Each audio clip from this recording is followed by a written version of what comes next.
los romanos no tenían problema o casi ningún problema por, incluir nuevos cultos, ¿no? Siempre y cuando tengan dos cosas, ¿no? Como tradición, historia y, que sirvan al Estado, ¿no? Y que sus sacrificios sean para el bien de todos, ¿no? Aparte, pues la onda del sacrificio, pues también, o sea, pues trae una onda así como muy capitalista, ¿no? Al final, porque pues tienes que pagar por tu animal a ser sacrificado y así, ¿no? Lo que pasaba en el templo de Jerusalén, ¿no? Y eso reactiva la economía, ¿no? Entonces, para el Imperio Romano, así como para los griegos también, pues sobre todo para el Imperio Romano sí era importante que hubiera actos y cultos y sacrificios, no tanto creencias, eso pues era, o sea, no había como reglas de fe, como hoy las tenemos, ¿no? Como en el cristianismo, como en el credo, ¿no? Era más bien lo que hacías, el culto que tenías. Culto significa cuidado de los dioses, ¿no? Y los sacrificios que hacías, ¿no? Y esos sacrificios pues también iban dirigidos hacia el Estado, ¿no? Eso en cuestión del, como el ambiente grecorromano, ¿no?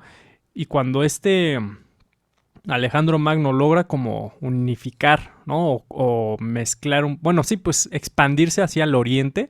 O sea, las religiones orientales eran más místicas, ¿no? El misticismo, pues lo que busca es el éxtasis y el entusiasmo, ¿no? Esta elevación del alma para unirse a la divinidad, ¿no? Y el entusiasmo vendría siendo como la divinidad poseyendo a la persona, ¿no?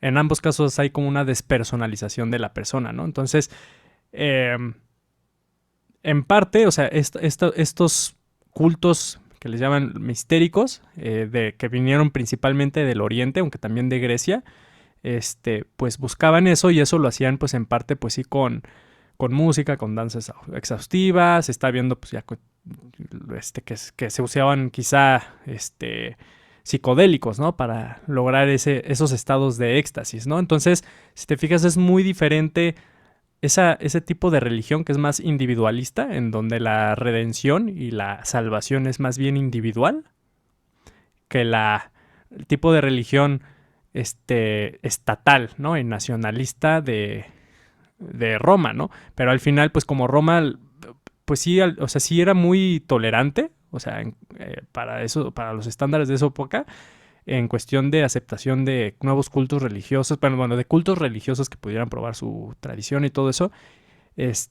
pues entonces pues las mistéricas poco a poco fueron llegando, ¿no? Y muchos de los soldados romanos venían de Persia, ¿no? Y en Persia había una mistérica que era el culto a Mitra, ¿no? Que era, bueno, por cierto, pues el culto más viril, ¿no? En donde nada más eran aceptados puros hombres. En los otros sí eran aceptados, por ejemplo, en el culto a Demeter, en el Eleusis, en Grecia, Ajá. ahí ya se permitían a mujeres, ¿no? También estaba el culto de la gran madre de Cibeles en Frigia, ¿no? Que Que es... de hecho ahí más bien Ujú. las mujeres eran las que dirigían, ¿no? Pues sí se les daba más como Las que relevancia. hacían todos los Ujú. cultos. Sí, sí, sí. Sí, y pues, o sea, hablar de mistéricas es hablar como de un periodo así de casi 1000 años, ¿no? Del siglo VI antes de Cristo al siglo IV después de Cristo, ¿no? Porque ya después de eso ya fueron así como reduciéndose. Y Alejandro Magno fue el que pues sí logró como fusionar todo eso, o sea, filosofía griega con platonismo, con estoicismo, que pues el cristianismo puedes encontrar elementos de eso y en el Nuevo Testamento también. Este, y también con prácticas de misticismo, ¿no? Y esas prácticas, por ejemplo, de estas mistéricas, como el culto a Mitra, el culto a el de Eleusis, que era hacia Demeter, el de la gran madre de Cibeles en Frigia, en lo que es ahorita Turquía, el culto a Isis en Egipto. O sea, ellos practicaban, o sea, comidas sacramentales, ¿no? Bautismo, ¿no? Votos de secreto, que eso, bueno, en el cristianismo no está, ¿no? Practicaban la comunión, que la comunión al final viene siendo una identificación o una unión con Dios, ¿no? Y eso a veces lo hacían, por ejemplo, derramando sangre de toros, ¿no? Derramándose sangre de toros, o sea, sacrificando un toro y echándose su sangre, ¿no? Y eso simbolizaba, bueno, el toro a veces simbolizaba como al gran Dios, ¿no? Como la gran divinidad, ¿no? No el único Dios, ¿no? Porque en ese entonces el ambiente teológico y religioso en ese entonces no era monoteísmo, era enoteísmo, ¿no? Que es una forma de politeísmo, pero con jerarquía, por así decirlo, como un gran dios, ¿no? Cada culto. Como los vikingos. Pues sí, como la gran mayoría de todos. O sea, por eso el cristianismo, junto con pues el judaísmo, pues sí eran muy distintos, ¿no? Porque ellos sí nada más requerían que adoraras a un solo Dios, ¿no? Cosa que pues era muy, muy rara así antes, ¿no? Entonces, pues todas estas prácticas de estos cultos mistéricos, pues, pues tenían eso, ¿no? O sea, el pan, o sea, había comida sacramental de pan y agua en los misterios de Mitra, ¿no? También comida sacramental en el Eusis, ¿no? Y lo que buscaban era como la unión con el Dios, aunque sí era un poquito más individualista, por así decirlo, ¿no? Y ahí pues también por así decirlo, su fracaso, ¿no? De las mistéricas, porque lo que hizo el cristianismo fue más bien trasladar esa parte de esa redención individual con esas prácticas también a algo universal, ¿no? Uniéndolo con estoicismo, por ejemplo, que el estoicismo, pues, lo que buscaba era como el cosmopolitanismo, ¿no? Como hermandad entre el Diversidad, ser ¿no? humano, ¿no? ¿Mande? Sí, la hermandad, pero de la diversidad, ¿no? Sí, pues es esta como unidad de los humanos, ¿no? Por así decirlo, ¿no? Entonces, o sea, pues al final, pues o sea, el cristianismo, pues de alguna u otra forma, bueno, de alguna, que vendría siendo con escritos de estos apologistas que no nada más ponían sobre la mesa sus argumentos teológicos, sino también obviamente atacaban a los otros con argumentos también filosóficos y teológicos, hacia como a los docetistas, como a los separacionistas, ¿no? O sea, no nada más lo hacían con eso, sino ya después, ya cuando el cristianismo se hizo oficial, ya a finales de oficial en el Imperio Romano, y fue antes de Constantino, en el siglo, bueno, o sea, Constantino se hizo emperador por el 305, 308, algo así, después de Cristo, y en el 312 tuvo una visión que lo llevó a convertirse al cristianismo, ¿no? Antes de eso, Diocleciano, otro emperador, sí llevó a cabo una persecución más grande hacia cristianos, ¿no? Y antes de eso las persecuciones hacia cristianos eran menores, ¿no? Pero sí había algunas persecuciones, ¿no? Y ya después, con Constantino, ya la mayoría de casi todos, creo que con excepción de un emperador, eran cristianos, ¿no? Y también si te pones en la parte así como práctica, pues dices, pues sí, tiene sentido, ¿no? Porque pues ser cristiano también te da un beneficio, ¿no? Te da un beneficio político y social, ¿no? Así como ser ciudadano de romano te daba ese beneficio, pues también ser cristiano te daba ese beneficio, ¿no? Es como Entonces, tu pasaporte, ¿no? sí, es un pasaporte, exacto, sí. El cristianismo fue al final pues como pasaporte, ¿no? Ya después.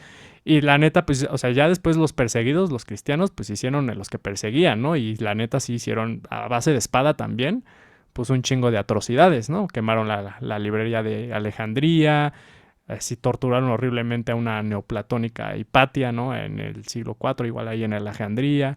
O sea, muchísimas cosas, ¿no? Entonces también el cristianismo, creo que el triunfo del cristianismo pues se debe pues a muchísimas cosas, o sea, entre ellas como la forma en cómo hicieron la síntesis de religión griega, pero bueno, filosofía griega, religiones paganas, sobre todo mistéricas, también a base de argumentos, de filosofía,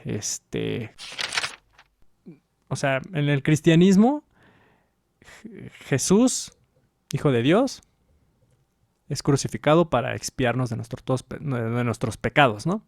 Y nos salva de esa forma, ¿no? Eso pues no es como que una idea muy original, ¿no? O sea, ha estado también muy presente, pues también, digo, de entrada, pues, por eso se le llaman chivo expiatorio, ¿no? Porque pues antes también pues en otras religiones, pues se mataba un chivo para redimirte de tus pecados, ¿no? Y así, ¿no? Pero también en las mistéricas, en estos cultos mistéricos, sobre todo del este, y bueno, en Grecia, en el Uisis y todo eso, pues existe también un drama sacramental, ¿no? En donde se pone al Dios o a la divinidad sufriendo y siendo a veces torturado y siendo, pues matado y resucitando, ¿no? Como en el caso de Dionisio tiene una versión de las mistéricas de Dionisio, tiene eso, ¿no? Entonces, pues, O Prometeo, ¿no? También es como... Lo condenan a Prometeo porque le dio a los seres humanos fuego, robó fuego del Olimpo y le dio fuego a los seres humanos para darles tecnología, por así decirlo, y prosperar, ¿no? Y Zeus se emputó y pues lo clavó así en una montaña y diario pasaba un cuervo comiéndose su hígado, ¿no? Así torturándolo, ¿no? Eternamente, ¿no? Pero fue un Dios salvador, por así decirlo, que sufrió por nosotros, ¿no? Entonces hay varias historias también así, sobre todo en cultos mistéricos, que pues hablan de dioses, divinidades que sufrieron por nosotros, ¿no? Entonces, pues también de ahí pues el cristianismo pues agarró cosillas, ¿no?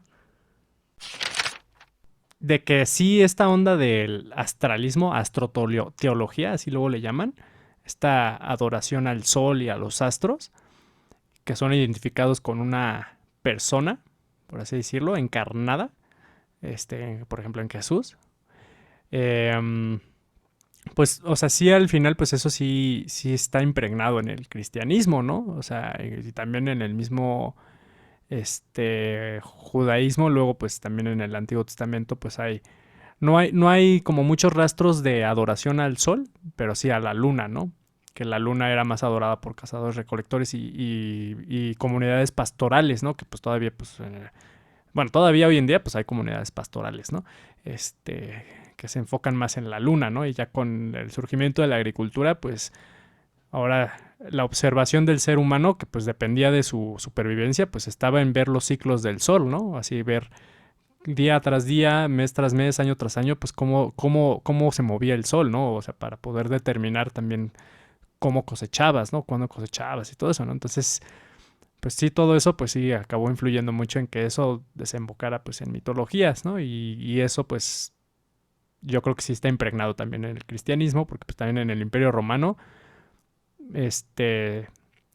muchos emperadores veían bueno, le llamaban Sol Invictus, era como la deidad suprema, ¿no? Por así decirlo, ¿no? Y el Sol Invictus a veces lo identificaban con Mitra, que Mitra pues se identificaba con el Sol,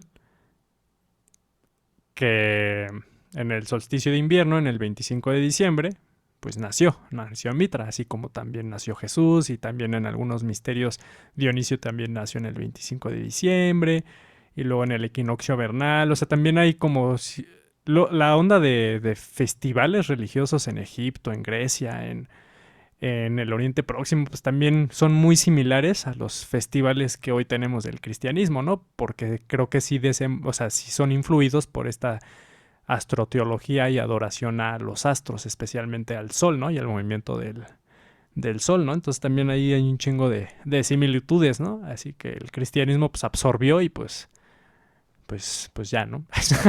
Y ya, ¿no? Aquí estamos, ¿no? Ya, chingue su madre. Ya. Chingue su madre. A ver cómo se llama el siguiente dios, güey. Sí, sí, sí.